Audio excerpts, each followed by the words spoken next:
Assalamualaikum warahmatullahi wabarakatuh. Saya Indah Milanda akan membacakan proposal saya yang berjudul Dampak Menurunnya Harga Karet Terhadap Kehidupan Ekonomi Masyarakat di Desa Lubuk Madrasah, Kecamatan Tengah Ilir, Kabupaten Tebo. Latar belakang masalah dari proposal saya yaitu di Desa Lubuk Madrasah sendiri, turunnya harga karet sudah terjadi semenjak beberapa tahun terakhir, dan hal ini menyebabkan perekonomian di Desa Lubuk Madrasah semakin memburuk. Untuk saat ini, harga karet mentah di Desa Lubuk Madrasah semakin menurun. Sebagai mata pencaharian utama, sebagian besar masyarakat di Desa Lubuk Madrasah, tentunya harga karet mentah di pasar yang semakin memburuk juga dapat mengganggu pertumbuhan ekonomi masyarakat, termasuk daya beli masyarakat terhadap kebutuhan-kebutuhan pokok masyarakat itu sendiri. Penurunan harga karet tersebut diduga telah memberikan dampak terhadap kondisi kesejahteraan ekonomi petani karet, khususnya di Desa Lubuk Madrasah, Kecamatan Tengah Ilir, Kabupaten Tebo, dikarenakan hampir 90% penduduk menggantungkan hidupnya dari hasil karet.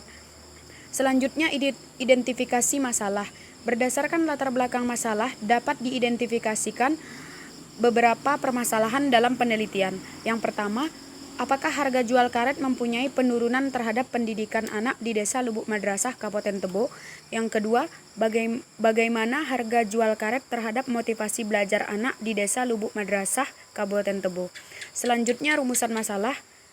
Berdasarkan batasan masalah di atas, maka masalah yang dapat diangkat dari penelitian berikut yaitu apakah terdapat motivasi kerja petani karet di Desa Lubuk Madrasah, Kecamatan Tengah Ilir, Kabupaten Tebo.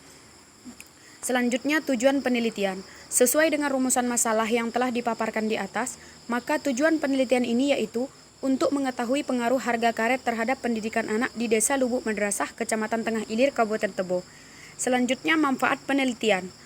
Melihat tujuan yang telah diharapkan dalam penelitian ini, mendapatkan manfaat baik dari segi praktis maupun teoritis, yaitu sebagai berikut. Yang pertama, manfaat teoritis, yang kedua, manfaat praktis. Selanjutnya, landasan teori. Kajian teori yang pertama, pengertian kesejahteraan. Kesejahteraan dalam konsep dunia modern adalah sebuah kondisi di mana seseorang dapat memenuhi kebutuhan pokok, baik itu kebutuhan makan, pakaian, tempat tinggal, air minum yang bersih, serta kesempatan untuk melanjutkan pendidikan dan memiliki pekerjaan yang memadai yang dapat menunjang kualitas hidupnya, sehingga memilih status sosial yang mengantarkan pada status sosial yang sama terhadap sesama warga lainnya.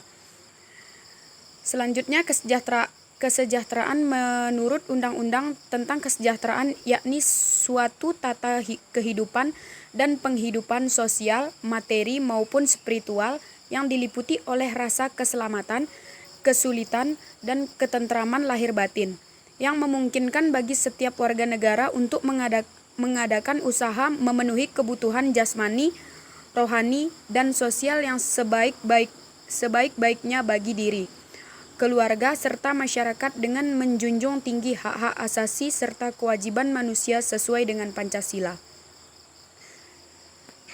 Selanjutnya, pengertian kesejahteraan ekonomi. Kesejahteraan ekonomi merupakan cabang ilmu ekonomi yang menggunakan teknik ekonomi mikro untuk menentukan secara serempak efisiensi alokasi dari ekonomi makro dan akibat distribusi pendapatan yang saling berhubungan. Kegiatan ekonomi merupakan kegiatan yang tidak terlepas dari pasar. Pada dasarnya, kegiatan ekonomi lebih mementingkan sebuah keuntungan bagi pelaku ekonomi dari pasar tersebut. Ekonomi memiliki tugas untuk memberi prinsip yang rasional bagi bisnis sebagai kegiatan ekonomi, sehingga kegiatan ekonomi tersebut tidak hanya mengarah pada kebutuhan hidup manusia per orang dan jangka pendek, akan tetapi juga memberi surplus bagi kesejahteraan banyak orang dalam negeri. Selanjutnya, studi relevan. Pengaruh penurunan harga karet terhadap kemampuan nasabah dalam angsuran pembiayaan. Di antara hal penting yang menjadi pembahasan utama ekonomi adalah masalah harga. Demikian pula harga selalu menjadi ukuran apakah seseorang akan melakukan pembelian atau tidak untuk memenuhi kebutuhan hidupnya. Untuk memberikan batasan yang berkaitan dengan harga, maka dikemukakan beberapa pendapat. Selanjutnya, kerangka pemikiran.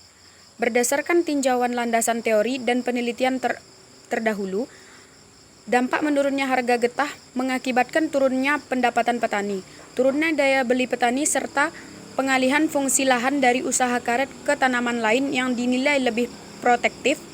Akan tetapi, pendapatan rumah tangga masih bisa memenuhi kebutuhan hidup mereka meskipun dikategorikan belum sejahtera. Selanjutnya, metode penelitian. Pendekatan penelitian.